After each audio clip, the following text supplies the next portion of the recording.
Bayangin, lu lagi jalan malam-malam di sebuah kota yang kelihatannya tenang, tapi ada sesuatu di udara yang aneh.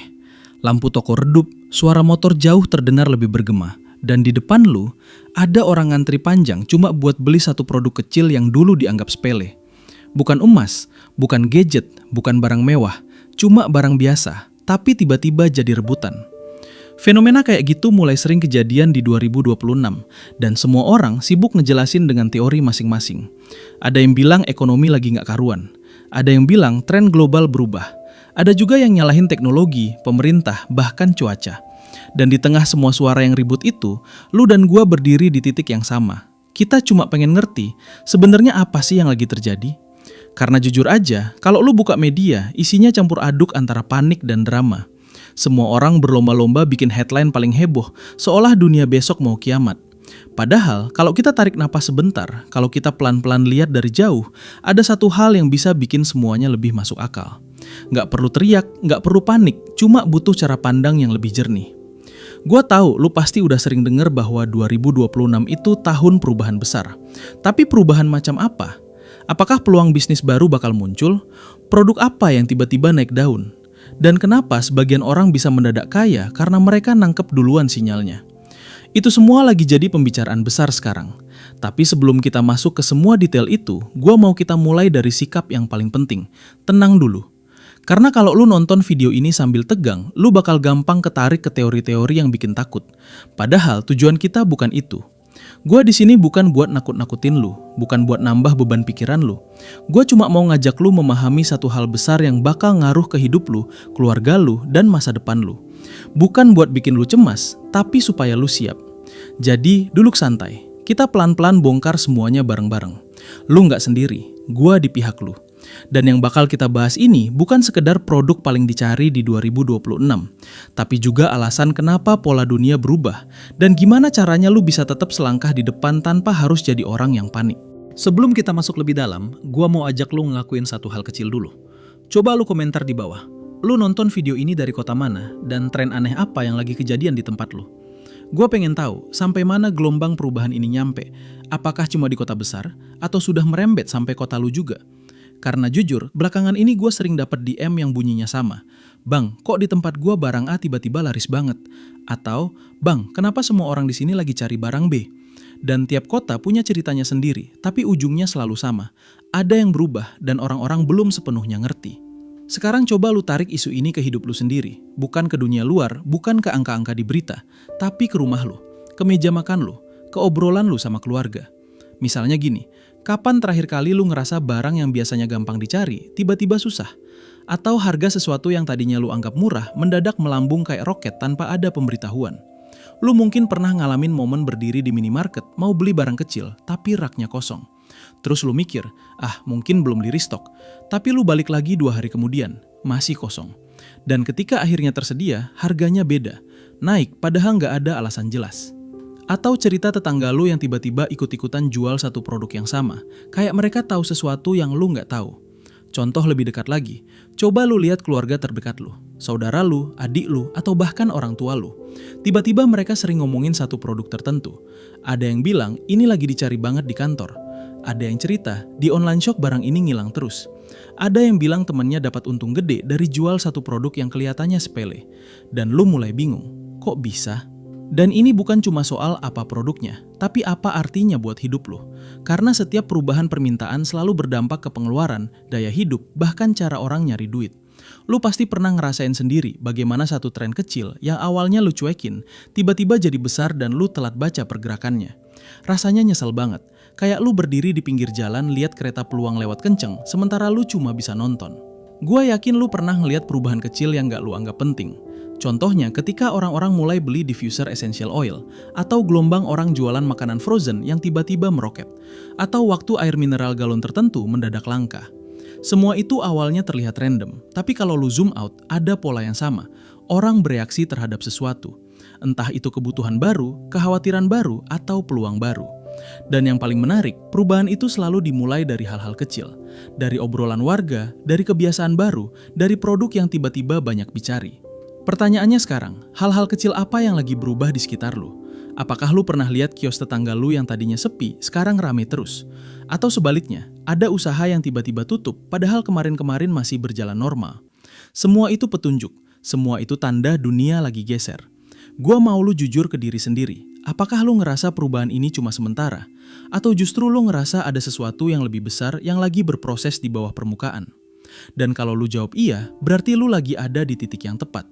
Karena apa yang lu rasain itu bukan kebetulan, bukan ilusi. Itu pintu masuk ke dunia baru yang sekarang lagi kebuka pelan-pelan, dan cuma orang yang peka yang bisa lihat.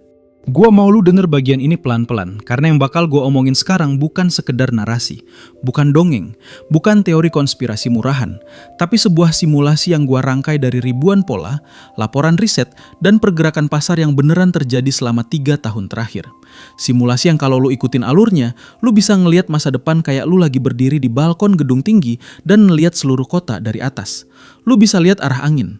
Lu bisa lihat kemana orang-orang bergerak, dan lu bisa lihat peluang yang selama ini ketutupan sama kebisingan informasi. Tapi sebelum gua lanjut, gua mau lu sadar satu hal.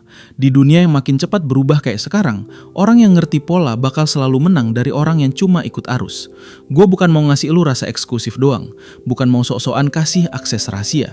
Tapi faktanya, sebagian kecil orang emang bisa lihat perubahan lebih awal. Mereka bukan lebih pinter, mereka cuma lebih jernih. Mereka lebih rela ngerangkai titik-titik kecil yang awalnya gak kelihatan nyambung. Dan itu yang bakal gua lakukan buat lu di video ini. Kita lagi bikin simulasi dari semua pola permintaan produk yang tiba-tiba naik, kebutuhan publik yang berubah, sampai ke lonjakan perilaku belanja yang kemungkinan besar bakal meledak di 2026. Dan kalau lu ikutin proses pemikirannya dari awal sampai akhir, lu bakal sadar, oh ternyata bukan barangnya yang penting, tapi alasannya. Karena alasan selalu datang lebih dulu daripada tren. Gue jelasin gini biar lu gak salah paham. Yang kita bahas bukan sekedar, ini produk laku, jual aja. Bukan, itu pola pikir seadanya. Yang gua mau lu dapetin adalah cara mikir yang bisa bikin lu nangkep peluang bahkan sebelum barangnya viral. Kayak lu bisa nyium bau hujan sebelum tetesan pertama jatuh. Peluang bisnis itu selalu punya tanda, cuma orang jarang mau perhatiin. Dan gue tahu, sebagian dari lu pasti mikir, Bang, kalau memang ini simulasi tentang masa depan, kenapa gue harus percaya? Pertanyaan itu valid, harusnya memang itu yang lu tanya. Makanya gue selalu bilang, jangan percaya sama kata-kata orang langsung, percaya sama prosesnya dulu. Kalau logikanya masuk, kalau alurnya konsisten, kalau contoh yang gue kasih bisa lu lihat juga di hidup lu, berarti kita lagi ada di jalur yang bener. Masalahnya sekarang, kebanyakan orang cuma terima informasi mentah tanpa mau mikir 2 langkah ke depan. Mereka nonton tren, ikut tren, terus nyesel waktu trennya udah lewat. Gua nggak mau lu jadi kayak gitu. Makanya video ini bukan cuma bicara soal produk paling dicari di 2026, tapi juga gimana lu bisa jadi orang yang nyadar duluan sebelum pasar bergerak. Dan kalau lu ngerasa sejauh ini alurnya masuk akal, gua mau lu lanjutin perjalanan ini bareng gua. Kita lagi nyusun puzzle besar, potongan demi potongan. Jangan skip, jangan loncat, karena bentar lagi kita masuk ke bagian yang lebih dalam. Titik di mana lu bakal mulai ngeliat pola yang sebelumnya nggak kelihatan sama sekali. Tapi sebelum kita masuk ke sisi gelapnya, gue mau minta satu hal kecil dari lu. Kalau lu ngerasa konten kayak gini ngebantu lu mikir lebih jauh, lu bisa klik subscribe atau like. Biar algoritma tahu kalau narasi kayak gini dibutuhin banyak orang, bukan cuma video yang bikin panik atau bikin heboh doang. Tapi tenang, gue nggak bakal panjang lebar soal ini. Lu mau dukung, bagus. Nggak pun nggak apa-apa. Fokus gue tetap sama, bikin lu lebih siap. Karena yang bakal kita masukin setelah ini bukan lagi pengantar. Ini udah masuk ke inti permainan. Kita bakal ngomong soal dampak besarnya, tentang bagaimana produk tertentu bisa mengubah strategi bisnis, harga pasar, bahkan keputusan sederhana yang lu ambil tiap hari. Dan percaya sama gua, setelah lu masuk ke segmen berikutnya, lu nggak bakal ngeliat dunia belanja, konsumsi, dan tren dengan cara yang sama lagi. Oke, sekarang kita mulai masuk ke inti permainannya. Dan gue mau mulai dari sesuatu yang simple. Sesuatu yang selama ini dipercaya semua orang tanpa pernah dipertanyakan. Logika awam yang selama puluhan tahun jadi pegangan masyarakat. Barang yang paling dicari itu pasti barang yang paling berguna. Kedengarannya masuk akal kan? Orang beli karena butuh. Butuh berarti laku. Laku berarti rame. Rame berarti peluang. Tapi tunggu dulu. Karena kalau logika itu benar, harusnya produk-produk yang paling esensial selalu jadi primadona. Beras, minyak, sabun, air, listrik, gas. Tapi apakah benar begitu? Coba lu lihat kenyataan. Yang sering viral justru barang-barang yang di luar dugaan. Barang yang dulunya sepi, tiba-tiba meledak. Barang yang bahkan gak pernah lu pikir bakal jadi nadi ekonomi kecil di lingkungan lu. Kenapa bisa gitu? Karena dalam dunia konsumsi modern, orang bukan cuma beli berdasarkan kebutuhan. Mereka beli berdasarkan ketakutan, dorongan sosial, kebiasaan baru, perubahan gaya hidup, sampai hal-hal psikologis yang sering gak kita sadari. Dan ketika satu faktor aja berubah, permintaan suatu produk bisa naik kayak kembang api. Gua kasih lu gambaran sederhana. Tahun 2023, gelas ukur plastik tiba-tiba langka di beberapa kota. Bukan karena pabrik tutup, bukan karena bahan baku habis, tapi karena gaya hidup mendadak geser. Orang mulai obses mengukur air minum, ngontrol nutrisi, ngontrol kopi. Tren kecil tapi merembet cepat. Tahun 2024, es batu kristal jadi rebutan. Tahun 2025, filter udara portable dan botol UV sterilizer naik gila-gilaan di kota-kota besar. Dan setiap lonjakan itu bukan terjadi karena barangnya lebih berguna, tapi karena lingkungannya berubah, karena manusia berubah. Itu sebabnya gue bilang logika lama harus dibuang jauh-jauh. Lu nggak bisa lagi nebak masa depan permintaan barang pakai pola pikir era 90-an. Bukan dunia yang sama. Sekarang semuanya dipengaruhi media, celebrity endorsement, perubahan kesehatan, kebijakan negara lain, pola belanja online yang makin gampang, sampai rasa cemas kolektif yang kadang nggak kita sadari. Permintaan bukan lagi soal fungsi, tapi soal merasa aman, merasa terkendali, merasa siap. Dan inilah bagian yang sering bikin banyak orang gagal baca peluang. Mereka masih mikir yang penting barangnya laku. Padahal yang lebih penting dari itu adalah kenapa barang itu dicari. Apa pemicunya? Apa masalah yang diam-diam orang coba selesaikan? Dan apakah pemicu itu bakal bertahan lama atau cuma sesaat? Biar gue bongkar cara kerjanya. Semua lonjakan permintaan produk di 2026 hampir selalu diawali oleh 3 pola kecil yang muncul duluan di masyarakat. Yang pertama, perubahan rutinitas. Orang tiba-tiba melakukan hal baru secara berulang. Yang kedua, perubahan ketakutan. Orang mulai khawatir pada hal-hal yang dulu biasa. Dan yang ketiga, perubahan pembuktian sosial. Orang pengen dianggap ngikutin standar baru. Dan begitu 3 titik ini mulai muncul barengan, boom, satu produk naik kenceng. Contohnya gampang. Ketika cuaca makin ekstrim, orang mulai belanja alat-alat penunjang kenyamanan rumah. Ketika kesehatan jadi isu nasional, produk-produk pendukung imunitas, kebersihan, atau monitoring tubuh langsung meroket. Ketika harga makanan naik pelan-pelan, produk yang bikin orang bisa hemat atau ngontrol porsi jadi favorit. Semuanya masuk akal kan? Tapi tunggu dulu, karena ada bagian yang sering lu lewatkan. Produk yang paling dicari jarang yang besar-besar. Bukan kulkas, bukan mesin, bukan barang mahal. Yang meroket justru produk kelas menengah atau kecil, yang muat di keranjang belanja, yang bisa beli impulsif, yang bisa dibeli banyak orang sekaligus. Dan itu berarti peluang usaha paling besar bukan di barang mewah, tapi di barang sehari-hari yang berubah fungsi karena kondisi sosial berubah. Sekarang lu mungkin mulai ngerasain masuk akalnya, dan itu bagus. Karena setelah segmen ini, lu bakal mulai connect sendiri kenapa di 2026 beberapa kategori produk tertentu meledak di bawah radar. Tapi percaya sama gua, apa yang lu lihat di permukaan itu baru kulitnya. Kita belum masuk ke jenis-jenis produk yang jadi peluang emas. Itu segmen berikutnya. Yang ini baru soal cara mikirnya dulu. Kalau lu udah sampai titik ini dan lu bilang ke diri lu, oke, masuk akal. Itu tandanya lu siap buat langkah selanjutnya. Karena setelah ini, gue bakal mulai nunjukin gambaran konkret tentang produk-produk yang sebenarnya udah lu lihat tiap hari. Tapi mungkin lu belum sadar betapa besarnya peluang yang lagi kebuka di baliknya. Sekarang kita masuk ke bagian yang paling banyak lu tunggu-tunggu. Bagian dimana semuanya mulai kebuka jelas. Bukan teori, bukan prediksi kosong, tapi gambaran real tentang produk-produk yang sebenarnya udah seliweran di depan mata lu, cuma selama ini lu nggak ngeh betapa gedenya potensi mereka di 2026. Gua mau lu bayangin ini pelan-pelan. Lu masuk ke sebuah minimarket, rak demi rak terlihat biasa aja. Tapi kalau lu tahu apa yang lagi terjadi di balik angka permintaan nasional, lu bakal sadar. Ada produk-produk yang lagi naik tapi nggak ada orang ngomongin. Kayak permata kecil yang ketutupan debu. Dan gua mau bilang sesuatu yang mungkin bakal nyentil lu sedikit. Peluang itu nggak pernah hilang. Yang hilang itu fokus lu. Gua kasih lu contoh dari pola konsumsi terbaru 2026. Sekarang orang makin sibuk, makin gampang stres, makin butuh rasa aman. Apapun yang bikin hidup lebih simpel, lebih higienis, lebih tenang, itu laku. Dan gua nggak ngomong soal alat canggih mahal, justru sebaliknya, produk kecil yang bisa dibawa, dipakai cepat, dipakai ulang. Benda kecil, market gede.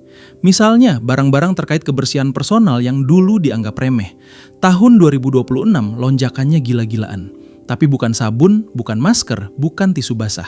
Yang naik itu produk-produk pendukung gaya hidup bersih. Pen steril portable kecil, pouch antibakteri, penghilang bau ramah lingkungan, sampai refill eco-friendly ukuran mini. Semua ini pelan-pelan masuk ke pola belanja keluarga muda. Atau lihat kategori makanan. Orang mulai pindah ke makanan hemat waktu, tapi bukan frozen food berat. Yang naik justru produk pelengkap. Bumbu cepat saji premium, minyak mini kualitas baik, snack sehat low sugar yang harganya masih masuk akal. Orang mau yang sehat tapi tetap praktis.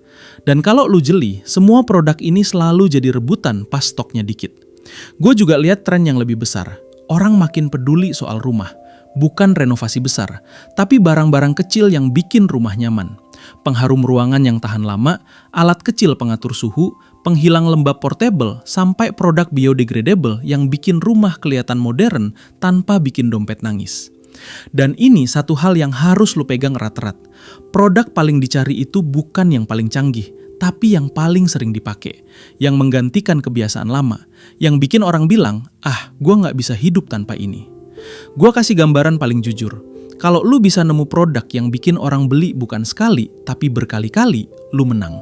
Makanya gue selalu bilang, tren terbesar bukan di barang mahal, tapi di barang yang habis, yang harus diulang, yang jadi rutinitas. Dan lu harus ngerti satu hal lagi, gue bukan cuma lempar ide, gue ngasih lu gambaran arah angin. Karena gue tahu sebagian dari lu mungkin lagi ngerintis usaha, sebagian lagi bingung mau mulai dari mana, dan sebagian lain cuma mau ngerti biar nggak ketinggalan zaman. Gue ngomong ini buat lu semua. Di 2026, orang lagi ngeluarin uang bukan untuk terlihat kaya, tapi untuk bertahan. Itu sebabnya produk-produk survival modern jadi meledak. Bukan survival hutan, tapi survival hidup kota. Alat hemat listrik, penyimpanan makanan kecil, perlengkapan portable, barang yang bikin hidup simple dan aman. Kalau lu bisa nangkep inti ini, lu bakal ngerti kenapa banyak brand kecil mendadak naik daun. Mereka cuma peka. Mereka cuma lebih cepat baca perubahan. Dan itu juga yang lagi gua kasih ke lu. Sudut pandang yang bikin lu ngelihat dunia dengan cara berbeda. Jadi mulai sekarang, kalau lu masuk minimarket, pasar, atau toko online, jangan cuma lihat harga. Lihat perilaku. Lihat apa yang habis duluan. Lihat apa yang diburu orang tanpa mereka sadari. Karena itulah emasnya. Dan sekarang kita sampai di ujung perjalanan video ini. Tapi gua mau lu denger bagian ini lebih dalam karena justru disinilah inti yang paling penting. Selama puluhan menit tadi kita ngomongin pola, perubahan, dan produk-produk yang diam-diam jadi denyut ekonomi baru di 2026. Tapi gua mau lu sadar satu hal, ini semua belum selesai. Kita baru buka satu pintu. Masih banyak pintu lain yang nunggu buat dibuka. Dan kalau lu berhenti di sini, lu bakal ketinggalan putaran berikutnya. Gua mau lu bayangin, hidup itu kayak lu nyetir mobil malam-malam di jalan tol panjang. Lampu mobil cuma bisa nerangin beberapa meter ke depan. Lu nggak bisa lihat ujungnya, lu cuma bisa lihat cukup buat maju selangkah. Ekonomi juga gitu.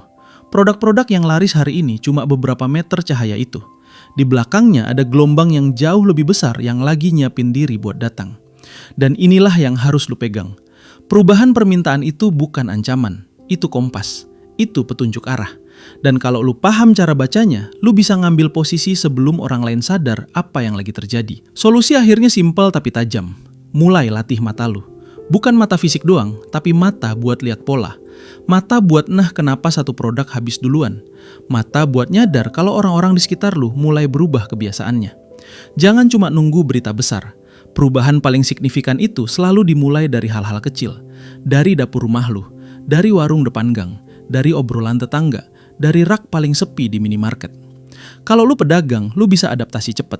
Kalau lu pekerja, lu bisa siapin diri sebelum perusahaan lu berubah arah.